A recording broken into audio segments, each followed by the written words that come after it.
ಹೆಸರು ರಾಮಕೃಷ್ಣ ಅಂತೇಳಿ ನಾವು PVR ಸಿಲ್ಕ್ಸಿಂದ ಮಾತಾಡ್ತಾ ಇದ್ದೀವಿ. ಆಲ್ ಕಸ್ಟಮರ್ಗೆ ವೆಲ್ಕಮ್. ನಮ್ಮ ಹತ್ರ ಎಲ್ಲ ಮೆಟೀರಿಯಲ್ ಇದೆ, ಬನ್ನಿ ಸರ್, ದಯವಿಟ್ಟು ಬನ್ನಿ.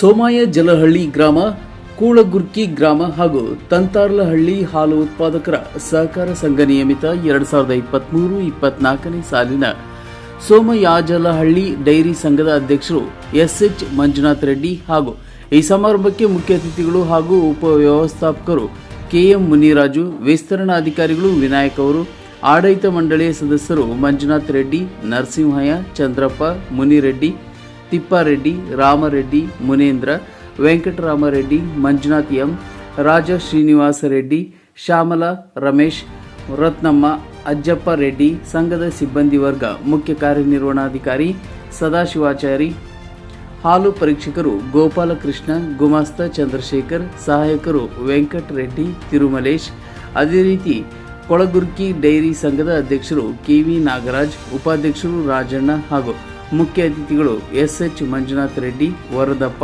ನಾರಾಯಣಪ್ಪ, ಅಂಜಮ್ಮ, ಶ್ರೀದೇವಿ, ತಿಮ್ಮರಾಯಪ್ಪ, ಉಪವ್ಯವಸ್ಥಾಪಕರು ವಿಸ್ತರಣಾಧಿಕಾರಿಗಳು ನಿರ್ದೇಶಕರು ಶಂಕರಪ್ಪ, ಶ್ರೀನಿವಾಸ್, ತಿಮ್ಮರಾಯಪ್ಪ, ರಾಜನ್, ತಿಮ್ಮರಾಯಪ್ಪ, ಗಂಗಾಧರ್, ವೆಂಕಟರಮಣಪ್ಪ, ನಾಗರಾಜ್, ಶಾಂತಮ್ಮ, ಗೋಪಮ್ಮ, ಸಂಘದ ಸಿಬ್ಬಂದಿ ವರ್ಗ, ಮುಖ್ಯ ಕಾರ್ಯನಿರ್ವಹಣಾಧಿಕಾರಿಗಳು KB ವರದರಾಜು, ಹಾಲು ಪರೀಕ್ಷಕರು ರಾಮರೆಡ್ಡಿ, ಸಹಾಯಕರು ಗೌರಮ್ಮ, ಶ್ರೀನಿವಾಸ್ ಹಾಗೂ ಅದೇ ರೀತಿ ತಂತಾರ್ಲಹಳ್ಳಿ ಹಾಲು ಉತ್ಪಾದಕರ ಸಹಕಾರ ಸಂಘದ ನಿಯಮಿತ ಸಂಘದ ಅಧ್ಯಕ್ಷರು ಮುನಿಯಪ್ಪ ಹಾಗೂ ವ್ಯವಸ್ಥಾಪಕರು ವಿಸ್ತರಣಾಧಿಕಾರಿಗಳು ಆಡಳಿತ ಮಂಡಳಿ ಸದಸ್ಯರು ಮುನಿಯಪ್ಪ, ಲಕ್ಷ್ಮೀನಾರಾಯಣ, K ನಾರಾಯಣಸ್ವಾಮಿ, ಚಂದ್ರಶೇಖರ ರಾವ್, ವೆಂಕಟರಮಣಪ್ಪ, ನಂದಗೋಪಾಲ, ಗೋವಿಂದಪ್ಪ, ನಾರಾಯಣಮ್ಮ, ಕೋದಂಡಪ್ಪ, ತಿಪ್ಪಣ್ಣ, ನಾರಾಯಣಪ್ಪ, ವೆಂಕಟಮ್ಮ ಹಾಗೂ ಸಂಘದ ಸಿಬ್ಬಂದಿ ವರ್ಗ, ಮುಖ್ಯ ಕಾರ್ಯನಿರ್ವಹಣಾಧಿಕಾರಿ ಶ್ರೀಮತಿ A ಸುನೀತಮ್ಮ ಹಾಗೂ ಹಾಲು ಪರೀಕ್ಷಕರು ಲಿಂಗಪ್ಪ ಉಪಸ್ಥಿತರಿದ್ದರು.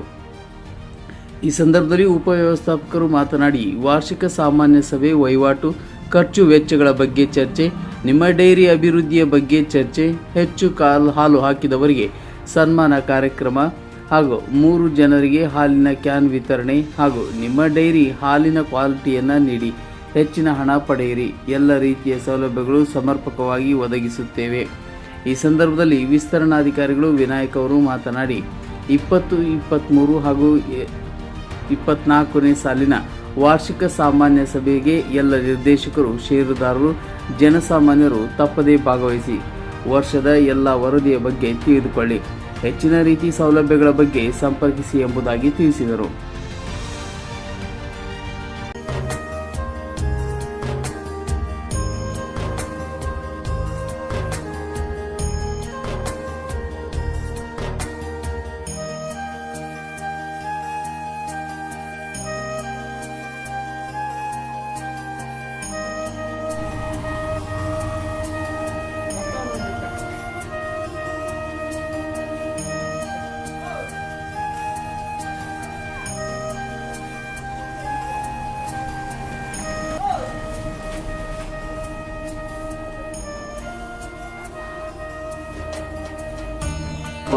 ಕೊಡ್ಲೇಬೇಕಾಗ್ತದೆ. ಆಡಿಟ್ ಮಾಡದೇ ಇದ್ರೆ ಸಮಸ್ಯೆ.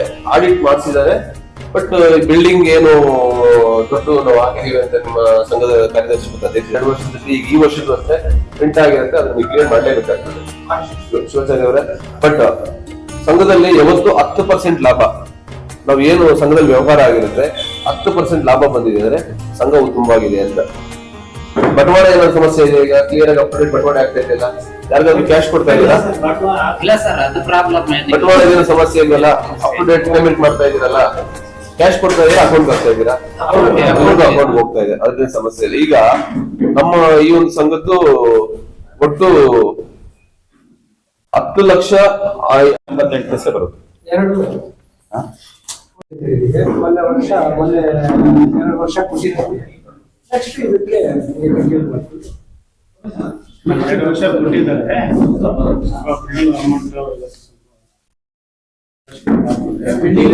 ಈ ವರ್ಷ ಲಾಭ ಚೆನ್ನಾಗಿ ಬಂದಿದೆಯಲ್ಲ, ಪೂರ್ತಿ ಕ್ಲಿಯರ್ ಮಾಡೋಣ ಸರ್, ಮಾಡೋಣ ಸರ್. ಅದೇ ಕ್ಲಿಯರ್ ఆడిట్ చేపిస్తాడు క్లియర్ గా వచ్చింది మంచి లాభం వచ్చింది అంటే క్లియర్ చేస్తాడు బిల్డింగ్ ಸ್ವಲ್ಪ ಮಾಡ್ಬೋದು. ಸ್ವಲ್ಪ ಈ ಕಟ್ಟಡಕ್ಕೆ ಇಲ್ಲ ಸರ್ 92,632 ರೂಪಾಯಿ ಖರ್ಚುಗಳು. ಇವೆಲ್ಲ ಹೋಗ್ತಾ 5,42,415 ರೂಪಾಯಿ ನಿವ್ವಳ ಲಾಭ ಬಂದಿದೆ. ಈ ನಿವ್ವಳ ಲಾಭವನ್ನ ವಿಲೇವಾರಿ ಮಾಡಿದಾಗ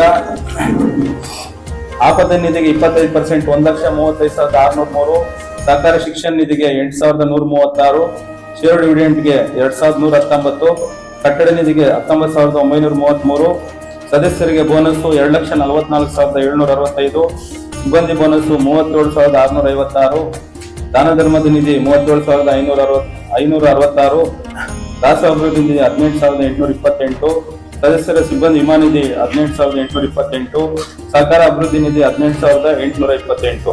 ನಾವು 100 ರೂಪಾಯಿಗೆ ಬೋನಸ್ ಬಂದು 2 ರೂಪಾಯಿ 64 ಪೈಸೆ ಅಂದ್ರೆ ಆ ವರ್ಷದಲ್ಲಿ ಬಂದಿದೆ, ಅಂದ್ರೆ 9.69%. ಅದ್ರ ಜೊತೆಗೆ ಬ್ಯಾಂಕ್ ಬಡ್ಡಿ 5,784, ಒಕ್ಕೂಟದಿಂದ ಷೇರು ಡಿವಿಡೆಂಟ್ 11,145, ಒಕ್ಕೂಟದಿಂದ ಬೋನಸ್ 39,948, ಇತರೆ 9,176 ರೂಪಾಯಿ ಇತರೆ ಲಾಭಾಂಶಗಳು ಬಂದಿದೆ. ಇದರಲ್ಲಿ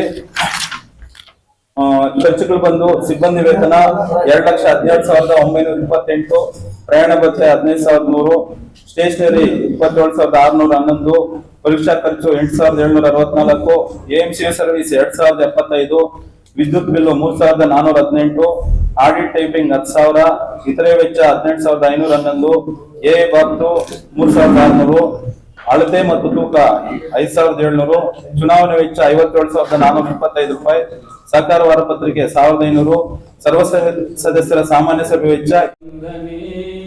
ನಂಬಿದವರ ಪಾಲಿನ ಕಲ್ಪತರು ನೀನೆ, ಭಾದ್ರಪದ ಶುಕ್ಲದ ಚೌತಿಯಂದು ನೀ ಮನೆ ಮನೆಗೂ ದಯ ಮಾಡಿ ಹರಿಸು ಎಂದು, ಭಾದ್ರಪದ ಶುಕ್ಲದ ಚೌತಿಯಂದು ನೀ ಮನೆ ಮನೆಗೂ ದಯ ಮಾಡಿ ಹರಿಸು ಎಂದು, ನಿನ್ನ ಸನ್ನಿಧಾನದಿದ್ದರೆ ಬಾಗಿ ಕೈಯ ಮುಗಿದು ಬೇಡುವ ಭಕ್ತರಿಗೆ ನೀನು ದಯಾಸಿ. 247 ರೂಪಾಯಿ ಒಟ್ಟು ಲಾಭ.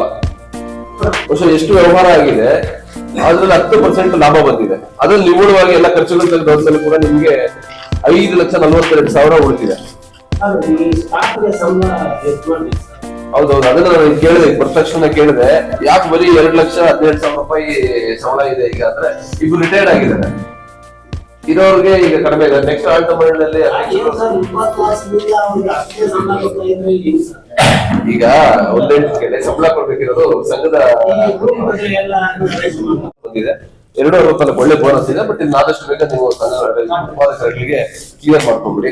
ಒಂದು ಮತ್ತೆ ಒಕ್ಕೂಟದಿಂದ ನಮ್ಗೆಲ್ಲ ಈಗಾಗಲೇ ಪಶು ಆಹಾರ ಯಥೇಚ್ಛವಾಗಿ ಸಪ್ಲೈ ಆಗ್ತದೆ. ಪಶು ಆಹಾರದಲ್ಲಿ ಏನೋ ಸಮಸ್ಯೆ ಇದೆಯಾ? ನಮ್ಮಲ್ಲಿ ಪಶು ಆಹಾರ ಟೈಮ್ಗೆ ಬರ್ತಾ ಇದೆಯಲ್ಲ, ಸಪ್ಲೈ ಆಗ್ತಾ ಇದೆ. ಸೊ ಆಮೇಲೆ ಹಿಂದೆ ಸ್ವಲ್ಪ ಸಮಸ್ಯೆ ಇತ್ತು, ರಾಜಪೇಟೆಯಿಂದ ಬರಬೇಕಿದ್ದಾಗ ಎಲ್ಲ ಇರ್ತದೆ. ಈ ಪಶು ಆಹಾರ ಈಗ ಸಾದ್ಲಿಯಿಂದ ಬರ್ತದೆ. ಶಿಡ್ಲಘಟ್ಟ ನಮ್ಮ 2 ಜಿಲ್ಲೆಗೆ ಸೇರಿ ಕೋಲಾರ ಮತ್ತು ಚಿಕ್ಕಬಳ್ಳಾಪುರ ಜಿಲ್ಲೆಗೆ ಸಾದ್ಲಿಯಲ್ಲೇ ಪಶು ಆಹಾರ ಘಟಕ ಹೊಸ ಸ್ಥಾಪನೆ ಆಯಿತು.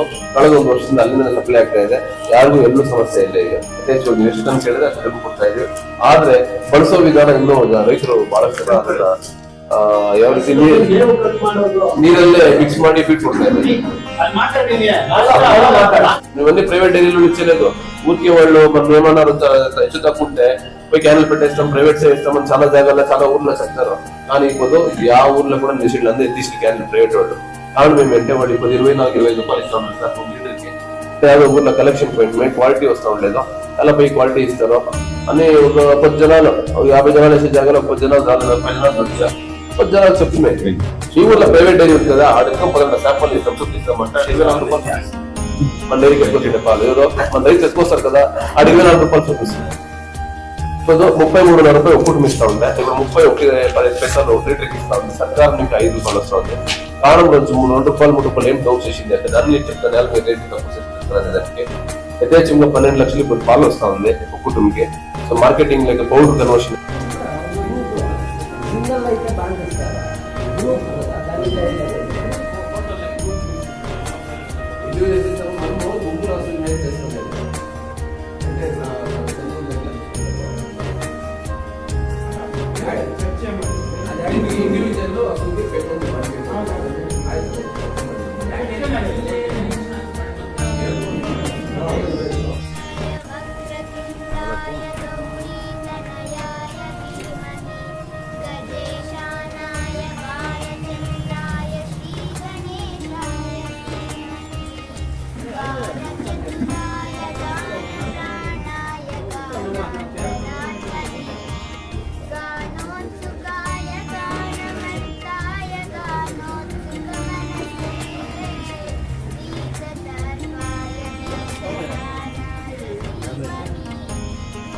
ಬ್ಯಾಂಕ್ ಬಡ್ಡಿ 28,631, ಒಕ್ಕೂಟದ ಷೇರು ಡಿವಿಡೆಂಡ್ 22,654, ಒಕ್ಕೂಟದಿಂದ ಬೋನಸ್ 10,006, ಮತ್ತು ಈ ಸರ್ಕಾರದ ಆಹಾರ ದಿನಸಿ ಲಾಭ ಅಂತ 10,189, ಮತ್ತು ಇತರೆ 52,561, ಮತ್ತು BMC ಲಾಭ ಬಂದುಬಿಟ್ಟು 1,45,490 ರೂಪಾಯಿ.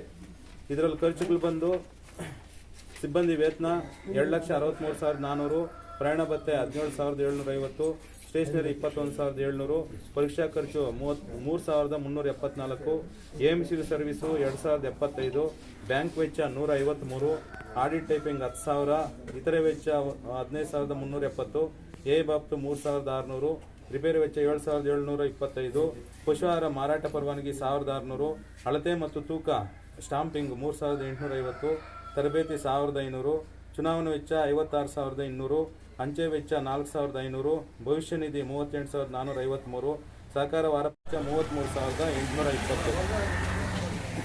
ಈ ಖರ್ಚುಗಳು ಹೋಗ್ತಾ ಒಟ್ಟು 5,42,450 ರೂಪಾಯಿ ನಿವ್ವಳ 415 ರೂಪಾಯಿ ನಿವ್ವಳ ಲಾಭ ಇರ್ತದೆ. ಈ ಲಾಭನ ವಿಲೇವಾರಿ ಮಾಡಿದಾಗ ಆಪದ ನಿಧಿಗೆ 25%, 1,35,603, ಸಹಕಾರಿ ಶಿಕ್ಷಣ ನಿಧಿಗೆ 2,136, ಷೇರು ಡಿವಿಡೆಂಟು 1,631, ಕಟ್ಟಡ ನಿಧಿ 19,933, ಸದಸ್ಯರ ಬೋನಸ್ಸು 2,45,000 ರೂಪಾಯಿ ಆಗ್ತದೆ. ಒಟ್ಟು 77,813 ರೂಪಾಯಿ ಆಗುತ್ತೆ. ಇದರಲ್ಲಿ ಖರ್ಚುಗಳು ಬಂದ್ಬಿಟ್ಟು ಇವ್ರ ಸಿಬ್ಬಂದಿ ವೇತನ 18,900, ಪ್ರಯಾಣ ಭತ್ಯೆ 2,300, ಸ್ಟೇಷನರಿ 6,600, ಪರೀಕ್ಷಾ ಖರ್ಚು 935, ಕ್ರೆಡಿಟ್ ಸ್ಟಾಂಪಿಂಗು 5,000, ಇತರೆ ಖರ್ಚು 400, ಮತ್ತೆ ಎ ಬಾಬ್ತು 3,600, ಸಹಾರ ವಾರ ಪತ್ರಿಕೆ 1,500, ಸರ್ವಸದಸ್ಯ ಸಾಮಾನ್ಯ ಸಭೆ ವೆಚ್ಚ 5,185, ಒಟ್ಟು 44,420. ಈ ಖರ್ಚುಗಳು ಹೋಗ್ತಾ ಇದರಲ್ಲಿ 28,657 ರೂಪಾಯಿ ಉಳಿಕೆ ಆಗ್ತದೆ. ಅದನ್ನ ಲಾಭ ವಿಲೇವಾರಿ ಮಾಡಿದಾಗ ಆಪದ ನಿಧಿಗೆ 7,164, ಸಹಕಾರ ಶಿಕ್ಷಣಕ್ಕೆ 429, ಷೇರು ಡಿವಿಡೆಂಡ್ಗೆ 167, ಕಟ್ಟಡ ನಿಧಿಗೆ 1,053, ಸದಸ್ಯರಿಗೆ ಬೋನಸ್ 12,897, ಸಿಬ್ಬಂದಿಗೆ ಬೋನಸ್ 1,984, ದಾನ ಧರ್ಮ ನಿಧಿಗೆ 1,984, ರಾಷ್ಟ್ರಗಳ ಅಭಿವೃದ್ಧಿ ನಿಧಿಗೆ 992, ಸದಸ್ಯರ ಸಿಬ್ಬಂದಿ ವಿಮಾ ನಿಧಿಗೆ 992, ಸಹಕಾರ ಅಭಿವೃದ್ಧಿ ನಿಧಿಗೆ 66 ಪೈಸೆ ಬೋನಸ್ ಬರ್ತದೆ. ಅಂದ್ರೆ 1 ಲೀಟರ್ ಹಾಲು ಹಾಕಿದ್ರೆ 22 ಪೈಸೆ ಬೋನಸ್ ಕೊಡ್ತೀವಿ. ಇಷ್ಟು ಆಡಿಟ್ ರಿಪೋರ್ಟ್ ವರದಿ. ಏನಾದ್ರು ಡೌಟ್ ಇದ್ರೆ ಮತ್ತೆ ಅಂದಾಜು ಬಜೆಟ್ 58,000 ರೂಪಾಯಿ ಮಾಡ್ಕೊಂಡಿದ್ವಿ, ಒಂದು 10% ಜಾಸ್ತಿ. 27 ರೂಪಾಯಿ ಇದೆ ಪ್ರತಿ ಗ್ರಾಮೀಣ ಬ್ಯಾಂಕ್ ಅಲ್ಲಿ.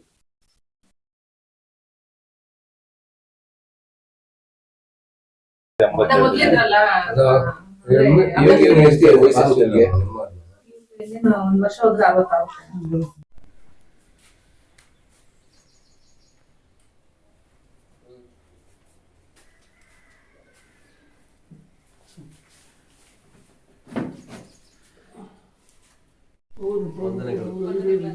ಎಲ್ಲ